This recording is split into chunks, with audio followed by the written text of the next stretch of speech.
नमस्कार साथियों, कैसे हैं आप सभी दोस्तों। आपका एक बार फिर से स्वागत है आपके अपने यूट्यूब चैनल एग्जाम डन पर।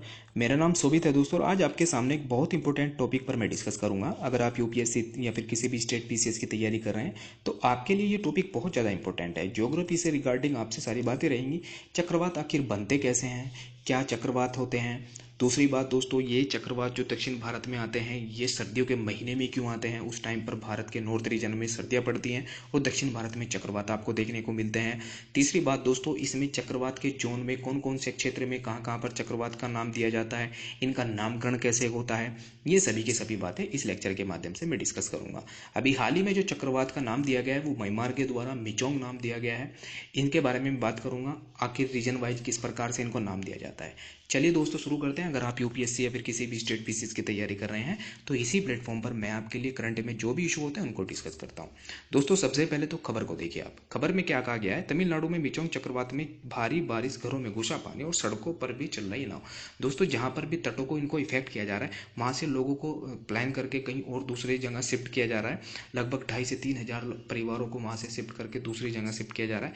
मिचोंग जो जो आपका चक्रवात है ये बहुत ज़्यादा इफेक्ट कर रहा है आंध्र प्रदेश के तट को, उड़ीसा के और तमिलनाडु के तट को, 3 राज्यों को इफेक्ट कर रहा है। ठीक है, अब वो बातें आपको देख लीजिए। ये यहाँ से चला, बंगाल की खाड़ी से उठा, बंगाल की खाड़ी से उठने से ये चला आपका आंध्र प्रदेश, फिर उड़ीसा को भी जाके इफेक्ट करेगा। जैसे जैसे ये तटों की ओर बढ़ता है ऐसे ऐसे इसकी जो स्पीड वो होती है वो भी कम होती है।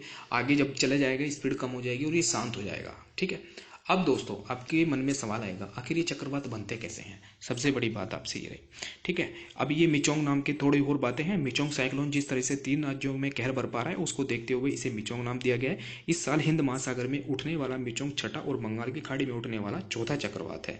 आईएमडी ने 3 दिसंबर को इसको चक्रवात दक्षिण बंगाल में इसकी घोषणा ही कर दी थी। ठीक है, अब दोस्तों सबसे बड़ी बात, चक्रवात होते कहते हैं।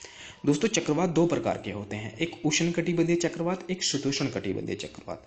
उष्णकटिबंधीय चक्रवात को कह देते हैं आपको इंग्लिश में ट्रॉपिकल साइक्लोन, और शीतोष्णकटिबंधीय चक्रवात को टेम्परेट साइक्लोन। ठीक है, शीतोष्ण कटिबंधीय जो चक्रवात होते हैं दोस्तों वो 23 डिग्री होती है। मैं आपको दिखाऊंगा सारी बातें कि 23 डिग्री होते हैं, उसके ऊपर होते हैं 23 डिग्री साउथ में, इनमें आते हैं शीतोष्ण चक्रवात।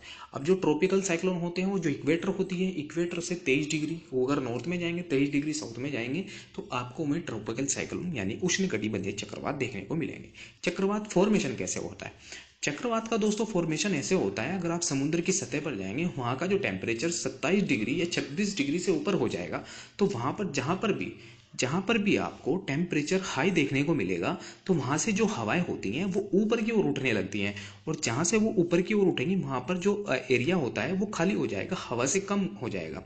और हवा का एक बहुत इंपॉर्टेंट एक लॉजिक आपको ध्यान रखना है, जो हवा होती है वो लो प्रेशर से सॉरी हाई प्रेशर से लो प्रेशर की ओर मूव करती हैं। ध्यान रखना है, हाई प्रेशर से लो प्रेशर की ओर मूव करती हैं। ठीक है, तो दोस्तों चक्रवात का इस प्रकार से फॉर्मेशन होता है, जब ये हाई प्रेशर से लो प्रेशर की ओर मूव करेंगी तो जहां पर लो प्रेशर बना, जहां पर टेम्परेचर इंक्रीज हुआ जो समुद्र की सतह है, तो वहां पर क्या होगा, उसके आस पास इर्द गिर्द उसके हवाएं जो होती हैं वो घूमने लगेंगी।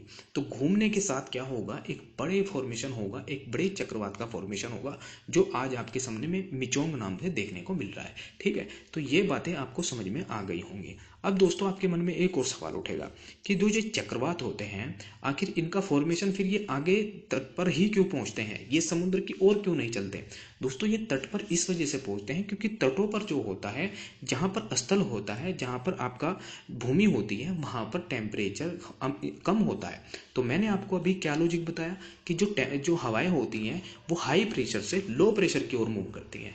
ध्यान रखना है दोस्तों, आपसे क्वेश्चन पूछ सकते हैं कि जो हाई प्रेशर से लो प्रेशर की ओर मूव करती है या फिर लो प्रेशर से हाई प्रेशर की ओर मूव करती है।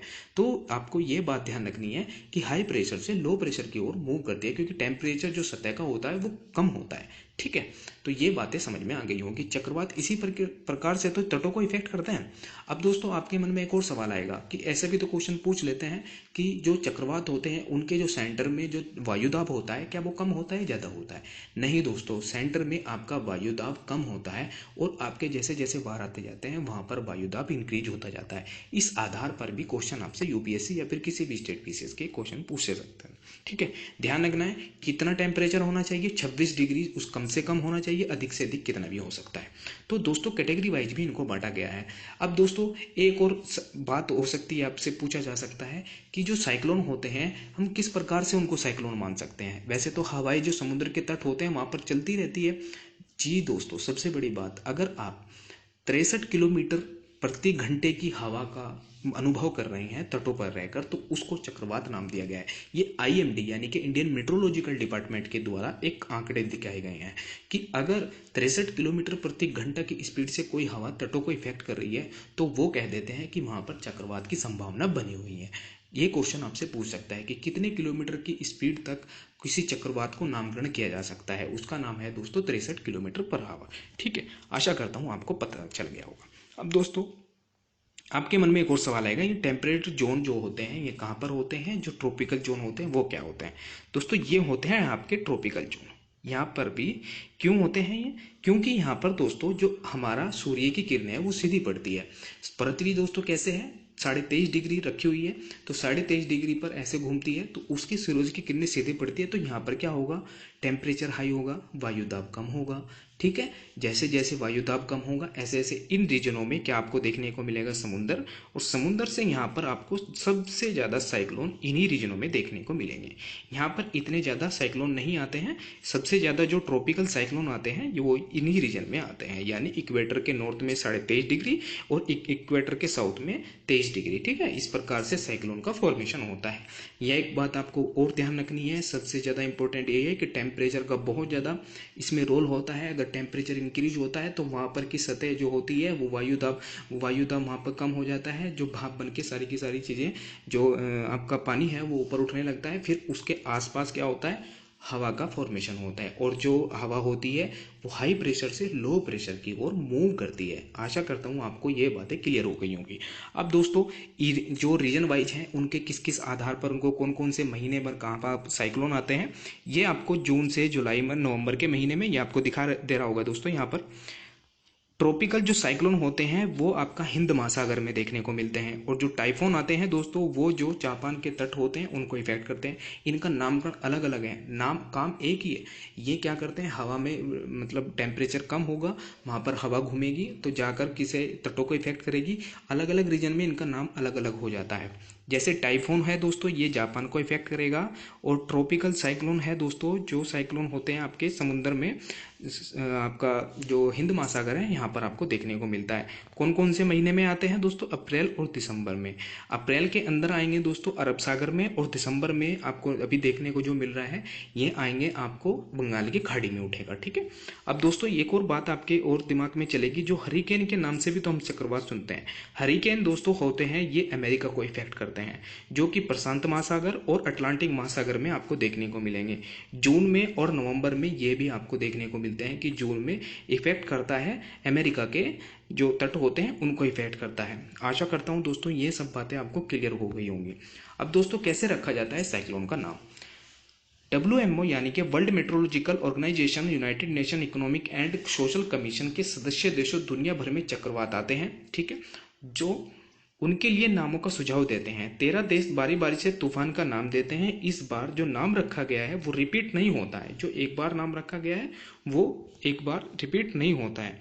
दोस्तों अमेरिका में आने वाले तूफानों का नामकरण 1953 से शुरू हुआ है, जबकि हिंद महासागर में जो तूफानों का नामकरण रखने का सिलसिला जो चला है वो 2003 में शुरू हुआ है। इन 13 देशों में जैसे Bharat, Yemen, Bangladesh, Myanmar, Sri Lanka, Pakistan, Iran, Qatar, UAE, Thailand, Saudi Arab, Oman, Maldives, इन्हीं तूफानों दोस्तों इन्हीं के द्वारा ये नामकरण किया जाता है।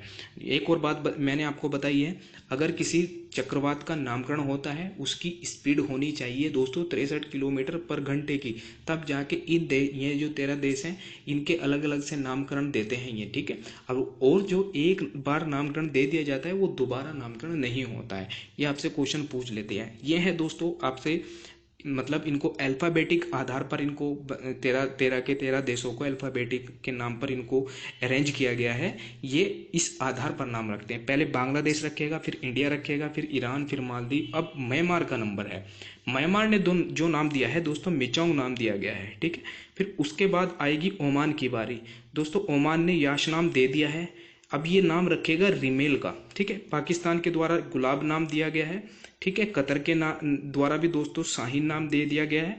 सऊदी अरब का नाम भी दोस्तों आ गया है और श्रीलंका के नाम द्वारा भी आ गया है। तो इस आधार पर दोस्तों एक साल में ये नाम इनके नामकरण किए जाते हैं। आशा करता हूँ आपको ये बात समझ आ गई होगी। ठीक है। इस आधार पर दोस्तों मिचांग नाम भी टेका है। मैंने आपको बताया कि म्यांमार के द्वारा मिचांग नाम दिया गया है। दोस्तों वीडियो कैसा लगा ईमानदार से अपने कमेंट बॉक्स में मुझे ज़रूर बताना कि चक्रवात से रिलेटेड जो भी आपके डाउट थे वो क्लियर हुए या नहीं हुए। आप मुझे कमेंट बॉक्स में जरूर बता सकते हैं। अगर आप यूपीएससी या फिर किसी भी स्टेट पीसीएस की तैयारी कर रहे हैं तो इसी प्लेटफॉर्म को आप जरूर सब्सक्राइब करें। इसी प्लेटफॉर्म पर मैं आपके लिए करंट में जो भी शो होते हैं उनको डिस्कस करता हूँ। थैंक यू दोस्तों, मिलते हैं अपनी नेक्स्ट वीडियो में।